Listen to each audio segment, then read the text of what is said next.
Salut tout le monde, bienvenue sur ma chaîne. On se retrouve aujourd'hui pour une nouvelle vidéo spéciale Ramadan. Je vais vous montrer mes préparatifs, etc. Alors, pour le suhoor, c'est le petit déjeuner du matin. Je viens prendre un smoothie que j'avais préparé la veille à base de kiwi, fraises, bananes. Voilà, ça va me donner un petit coup de vitamine, hein. Je sors également de la pastèque que j'avais découpée la veille. Rien de mieux pour l'hydratation du matin, surtout qu'on n'a pas forcément envie de boire un litre d'eau. Je viens maintenant m'occuper de mes petits muffins complets que j'achète chez Leclerc. Franchement, ils sont trop bons. Alors moi, j'aime beaucoup les chauffer à la poêle. Ça apporte un petit côté croustillant à l'extérieur et un côté moelleux à l'intérieur. Vous pouvez les huiler, beurrer, ce que vous voulez. Alors là, voici la découverte que je voulais vous faire. C'est le miel du Kirghizistan. C'est un miel hyper précieux avec des propriétés antibactérielles et antioxydants naturels, renforce le système immunitaire, source de vitamines et de minéraux, améliore la circulation sanguine et le métabolisme et protège contre les maladies gastro-intestinales. C'est juste un miel excellent. Il est super bon, super crémeux. On dirait de la neige. Il est juste magnifique. C'est mon mari qui me l'a fait découvrir. Alors, on peut aussi l'appeler le miel blanc ambre du Kirghizistan, nous provient des vallées du Jaïou. Il est récolté à partir d'une seule fleur, le sainfoin, qui ne pousse que dans cette région narine. La fleur de sainfoin peut attirer 10 fois plus d'abeilles que le trèfle blanc. C'est d'ailleurs pour cette raison que ce miel a cette couleur blanche ambrée et de nombreux apiculteurs considèrent que le miel de sainfoin est d'une qualité supérieure. C'est pour ça qu'il coûte un petit peu cher, dans les 15, 20, 30 euros pour un tout petit pot. Alors bien évidemment, comme c'est un miel qui coûte assez cher, il faut vraiment faire attention à la consommation et pas en prendre énormément. Franchement, une mini cuillère suffit amplement. Moi, j'utilise même pas une cuillère, j'utilise la moitié d'une cuillère pour vous dire tellement qu'il est super bon. Alors j'espère que vous serez contente d'avoir connu ce miel. Alors je pense vraiment que rares sont les gens qui le connaissent parce que même moi, je ne le connaissais même pas jusqu'à qu'on m'en ait parlé et apparemment pas beaucoup de personnes connaissent ce miel. Il est juste excellent, je vous le conseille à 1000%. Si je trouve des liens, je vous les mettrai en barre d'infos.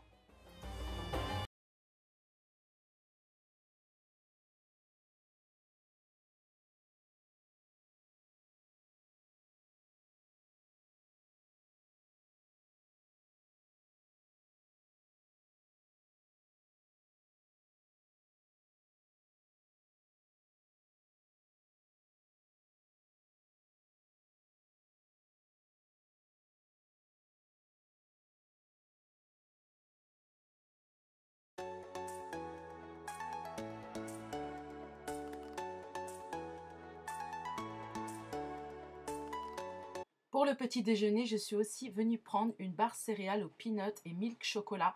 Donc là, c'est avec du chocolat au lait et du peanut, du beurre de cacahuète. Et ça existe aussi aux amandes et au chocolat blanc. Donc moi, j'ai pris une barre céréales. Ça m'apportera des fibres et des protéines.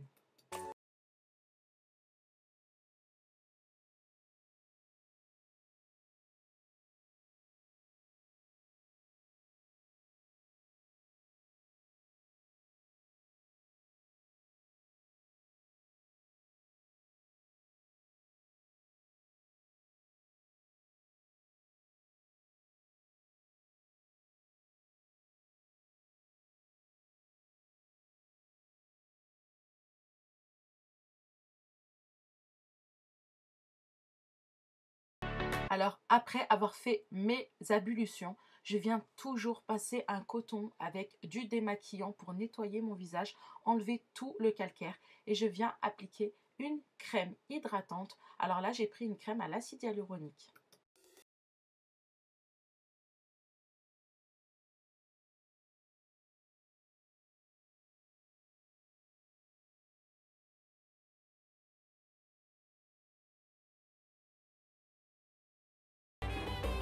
Après ma prière, je viens lire du Coran sur l'application Muslim Pro. Alors pour vous dire, ce soir-là, j'ai passé, cette nuit-là, pardon, j'ai passé 2 heures à lire. Et franchement, j'étais KO, mais j'arrivais pas à dormir. Re tout le monde, j'espère que vous allez bien. On se retrouve ce matin. Alors je me suis réveillée, je me suis occupée de mes petits-enfants. Là, je leur ai mis un petit dessin animé, histoire de ranger un petit peu. J'ai eu le temps de prendre ma douche en rapidos. Du coup, là, voilà, hein, j'ai gardé la même robe que cette nuit parce qu'elle était propre, hein. Du coup je l'ai remise. J'ai passé un coup d'aspi tout à l'heure aussi. Du coup là je vais faire mon lit. Il faut savoir que pendant le ramadan il faut vraiment minimiser les choses. Faut pas faire tout sinon vous allez vous fatiguer. Donc franchement il est préférable de faire les choses le matin. Passez votre petit coup d'aspi. Si vous avez 2-3 choses à laver, mettez-les. Rangez un petit peu histoire que ce soit propre.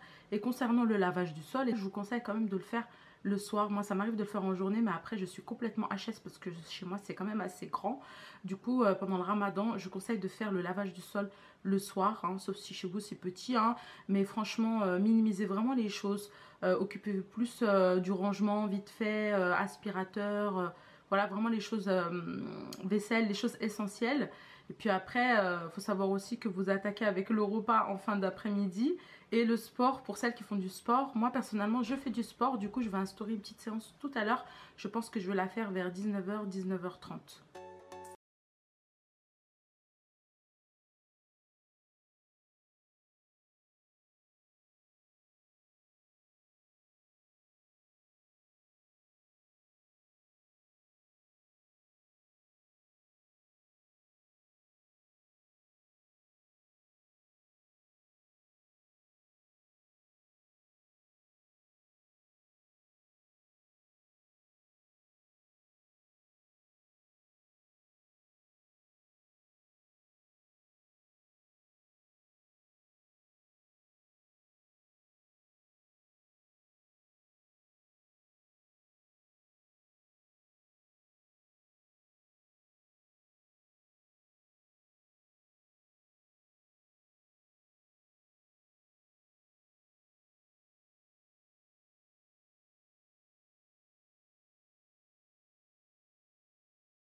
On continue à ranger, à ranger, à ranger. Je passe mon temps à ranger. Alors moi j'ai deux enfants, un qui a 5 ans, un qui a 3 ans, 3 ans et demi. Alors celui de 3 ans et demi, il me fout du bazar mais partout. Alors son grand frère, ça va, il s'est quand même calmé. Alors là vous verrez deux tableaux, là-haut, un petit lion et un koala. Pour info, ce sont des tableaux que j'ai achetés sur AliExpress. Vous avez plein d'animaux, ils sont juste trop beaux et pas chers du tout. Par rapport au koala, mon fils l'a choisi suite aux incidents qu'il y a eu, vous savez, en Australie.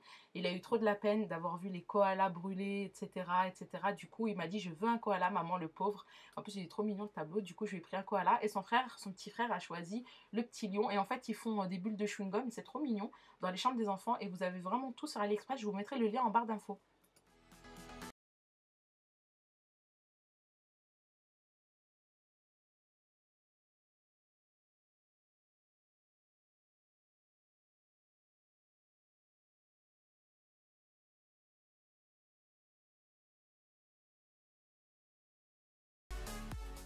Encore du bazar à côté de l'armoire. Alors là, comme vous pouvez le constater, il y a un petit panier de linge. Et à côté, il y a un bac avec quelques jouets et puis un autre bac avec des doudous. Pour l'instant, j'ai laissé ça là parce qu'en ce moment, il joue avec. Mais ça va vite aller dans le KGB parce que là, c'est pas fait pour ça. Il y a trop de bazar à côté de l'armoire, ça va pas du tout.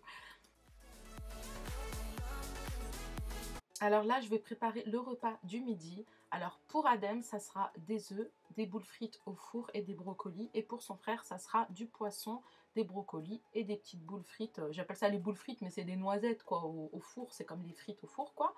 Du coup, je privilégie un petit peu les aliments bio quand même sur certains produits comme les œufs. Pour moi, c'est primordial d'acheter des œufs bio, quoi. J'arrive pas à manger les œufs normaux, limite, ça me dégoûte.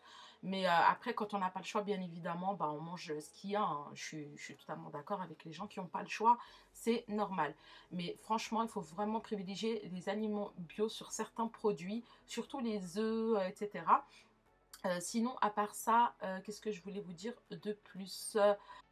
Oui, une petite info pour les œufs, ne jamais les mettre au frais. Je vois encore plein de gens mettre des œufs au frais. Franchement, faut pas les mettre au frais, ça enlève toute je sais pas si je peux dire leur vertu, mais ça enlève toutes leurs propriétés en fait. Du coup, faut vraiment pas les mettre au frais, faut les mettre à l'extérieur. Vous les rangez quelque part, hein, dans une armoire, ce que vous voulez, mais il faut pas les mettre au frais. La dernière fois encore au centre commercial, le monsieur a bien dit ne pas mettre les œufs au frais, il l'a encore redit. Et franchement, c'est beaucoup mieux en fait. Alors moi, je laisse toujours les œufs refroidir un petit peu avant de leur donner et j'ouvre la fenêtre. Voilà, comme ça fait un petit coup de frais.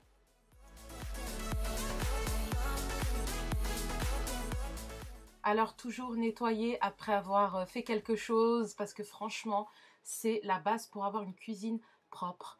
Clairement, je n'en peux plus de mon carrelage, vivement que je déménage. Il faut savoir que cette cuisine équipée que j'ai, c'est une cuisine équipée que j'ai depuis 10 ans. C'est ma première cuisine équipée que j'ai eue et je l'ai gardée.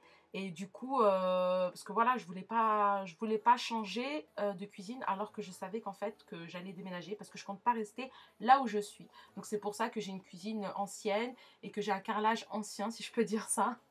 Mais honnêtement, j'évite de me plaindre, même si c'est pas la cuisine de mes rêves pour l'instant. C'est quand même une cuisine plutôt correcte. Je sais très bien qu'il y a pire. Il y a des gens qui ont rien du tout. Il y a des gens qui ont même pas, ne serait-ce qu'une cuisine, quoi. Donc je me plains pas trop. Alors le petit embout que vous voyez accroché, en fait c'est un embout qui fait que ça filtre l'eau. Ça va filtrer votre eau, donc c'est génial. Je vous mettrai le lien en barre d'infos. Alors après manger, je laisse toujours les enfants digérer 30 minutes, jouer un petit peu et puis après, je les mets au lit de temps en temps quand je vois qu'ils sont hyper fatigués, surtout quand ils se lèvent tôt. Alors quand ils se lèvent pas tôt, je les mets pas du tout à la sieste, je les laisse avec moi. En attendant, je me pose devant koh en replay. J'adore cette émission. Donc pour ceux qui ne connaissent pas, hein, parce qu'il y a aussi des étrangères qui me suivent, ce sont des aventuriers pardon, sur une île et ils n'ont rien du tout. Ils doivent faire des épreuves pour pouvoir avancer dans le jeu et puis gagner à la fin du jeu.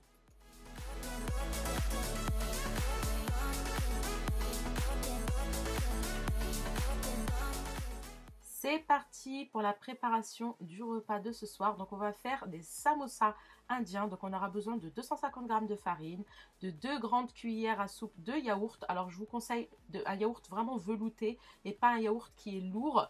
De l'huile de tournesol, 2 grandes cuillères, une demi-cuillère à café de sel et un verre.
Je viens prendre une grande gamelle et je vais venir déposer de l'huile d'olive. Donc c'est de l'huile d'olive qui vient de ma belle-mère en fait, de chez ma belle-mère, vu qu'elle a des oliviers en Tunisie. Du coup, franchement, elle est juste superbe. Hein. Franchement, il n'y a rien de mieux que le naturel, hein, de toute façon. Et je viens déposer mes oignons. avec le céleri mélangé et l'eau, etc. Donc, petite parenthèse, hein, moi je suis marocaine et mon mari est tunisien. Ensuite, je vais préparer des lentilles en fait dans la halira. Je trouve que c'est bien, surtout en période de ramadan, ça apporte du fer. Donc si vous mettez un verre comme ça tous les jours, c'est parfait pour vous et votre famille. Prenez l'habitude de doser toujours avec un verre de thé. Voilà, moi c'est ce que je fais. Donc vous prenez un verre de thé de lentilles, un verre de thé de petites pâtes, un verre de thé de petits riz, ce que vous voulez. Là, je viens mettre des tomates en boîte parce que j'avais plus de tomates maison. Donc j'ai mis les tomates en boîte. Ensuite, j'ajoute du bouillon. Alors le bouillon, j'en mets pas tout le temps, hein. Il y en a qui disent que c'est pas bon pour la santé. Celui-ci, c'est un bouillon végétal. Je ne sais pas si c'est pareil. Je viens ensuite ajouter du double concentré de tomate. Alors quand je fais des grandes marmites, je mets 2 grandes cuillères. Mais lorsque je fais une petite marmite, je mets juste une cuillère. Donc je mets une cuillère, je mélange, ensuite je rajoute une deuxième. Ensuite, voilà, là j'ai ajouté mon bouillon tout à l'heure. Là, je viens ajouter du cumin un petit peu de paprika. Voilà, c'est vraiment ce que moi je fais. Un peu de gingembre aussi. Et vous pouvez ajouter aussi de la cannelle, un tout petit peu de cannelle, mais comme j'en avais plus, j'en ai pas mis. Et vous venez mettre votre litre d'eau. Alors moi, généralement, je mets 1 litre et puis après, je rajoute encore un petit peu. À la fin de la cuisson, je vais venir ajouter mon petit verre à thé de petites langues d'oiseau, c'est les petites pâtes là. Et j'ajouterai aussi le pois chiche à la fin. Le pois chiche, il est au frais, du coup, je ne l'ai pas sorti encore. Là, on va s'occuper de la farce pour les samoussas, ce qu'on va mettre à l'intérieur des samoussas. Alors moi, j'ai pris un peu trop aujourd'hui, hein. D'habitude, je prends 2 carottes et 2 pommes de terre. Et là, j'ai pris 3 carottes et 5 pommes de terre. Je ne sais pas pourquoi j'ai fait ça, j'ai fait n'importe quoi. Mais c'était quand même bon, c'était la même chose. C'est juste que j'ai trouvé qu'il y avait un peu trop de carottes et un peu trop de pommes de terre. Je viens prendre de l'huile d'olive avec de la viande hachée pour commencer. J'en ai profité pour mixer mon oignon comme tout à l'heure avec un petit peu d'eau pour aller plus vite. Et je l'ai ajouté à ma viande hachée. Je viens mettre de l'ail. Donc j'avais de l'ail frais, hein, mais bon, comme j'avais de l'ail en poudre, j'en ai mis. J'ai mis de la coriandre moulue aussi.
Alors après la cuisine, on nettoie toujours. Alors moi, je me sers d'une petite balayette pour mon plan de travail. C'est vraiment que pour mon plan de travail. Et ensuite, je nettoie. Voilà, parce que si vous mettez de l'eau directe sur la tonne de farine, ça colle. Voici mes gros samoussas qui sont prêts, qui sont bien dorés. Franchement, c'est trop trop bon. Vraiment, essayez cette recette, vous allez kiffer. En plus, c'est hyper facile. Je viens également nettoyer mon sol avec des lingettes pour le sol en vite fait quand je suis pressée. Donc, c'est des lingettes pardon, antibactériennes et qui sentent bien le frais. Et franchement, c'est trop bien. Mon mari a apporté des petits fricassés tunisiens. Alors, je lui dis, pourquoi tu as ramené ça? Parce que moi, je sais les faire, c'est pas la peine d'en ramener. En plus, franchement, c'était pas très bon. Et là, j'ai dressé la table en vite fait. Franchement, j'ai pas mis de nappe, j'ai pas mis de sais de table. J'ai essayé de faire un truc propre, mais rapide aussi.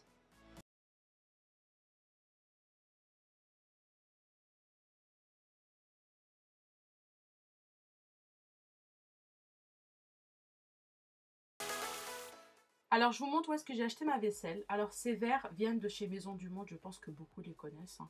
Je les ai depuis un petit moment. Franchement, je les kiffe grave. Ces bols argentés viennent de chez Leclerc. Franchement, ils sont trop beaux. En plus, franchement, ils sont grave solides. La matière, trop bien. Franchement, la qualité est top et ils sont pas chers. Je sais plus trop combien je les ai payés, mais franchement, pas cher. Ces assiettes noires toutes simples viennent de chez Ikea. Ces dessous de plats sont juste magnifiques. Je les ai achetés chez Action pour pas cher du tout. J'en ai pris plusieurs. Je crois que j'en ai pris 6 ou 8. Alors, j'avais fait des Old Paso. Je voulais vous montrer aussi vite fait hein, la recette. Donc, moi, je prends du blanc de poulet. Donc, c'est une recette facile, l'Old Paso. Presque tout le monde sait faire ça. Mais moi, je voulais vous montrer comment moi, je l'ai fait. Donc, je prends une poêle, je mets de l'huile d'olive. Je mets mes petits dés de poulet à l'intérieur. Voilà. On laisse cuire.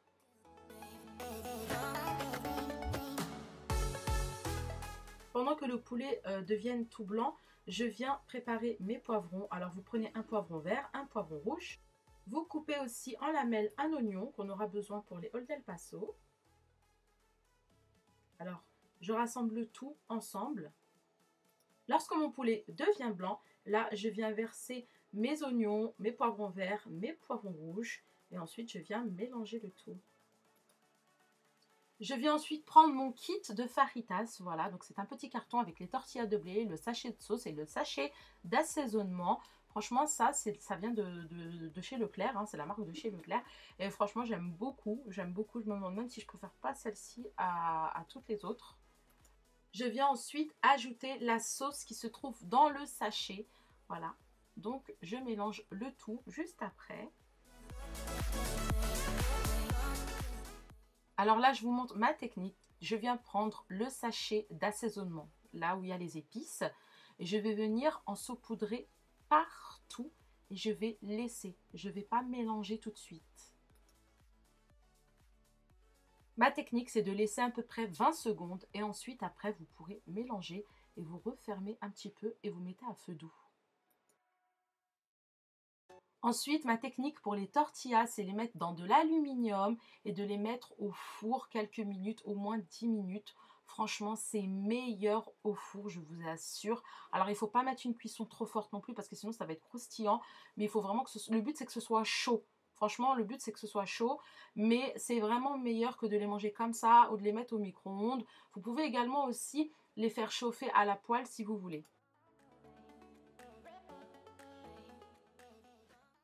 Alors, on a aussi acheté du pain. Là, c'est pas moi qui l'ai fait, on l'a acheté. Et pareil, hein, j'aime beaucoup le chauffer au four. Et lorsqu'il est chauffé, je l'enroule pardon, dans une serviette.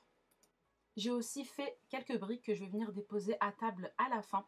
Donc, moi, ce que je fais, c'est que je coupe en deux. Hein. Je mets au congèle quand il m'en reste. Donc là, ça sort du congèle. Je vais venir les remplir avec une farce de thon et vache qui rit parce qu'on adore ça. Thon, vache qui rit ensemble. Je vais faire des triangles. Hein, habituellement, ça dépend. Des fois, je roule. Des fois, je fais des petits roulés. Des fois, je fais des triangles. J'essaye de changer à chaque fois. J'essaye aussi de changer de garniture. Mais là, ça sera thon, vache qui rit.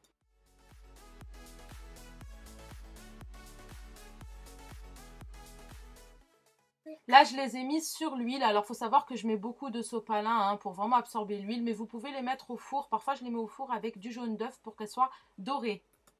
Et tout à la fin, vraiment, je prépare des dattes au beurre que je mets au frigo et que je sers vraiment au moment de manger.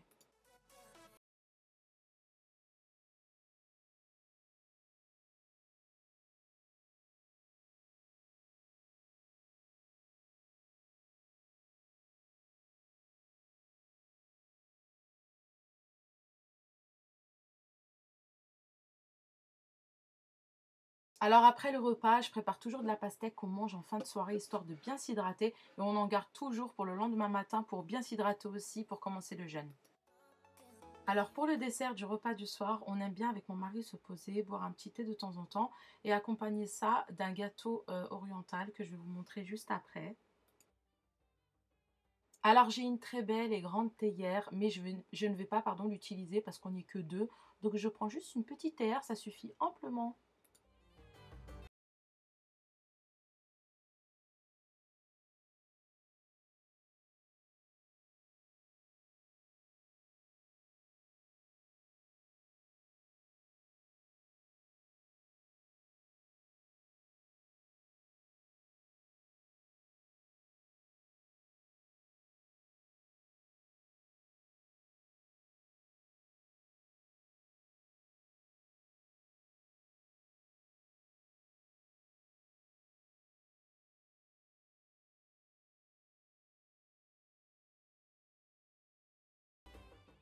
J'aime aussi allumer une petite bougie dans mon salon le soir. Celle-ci vient de chez Primark, donc c'est White Lila il me semble et Amber.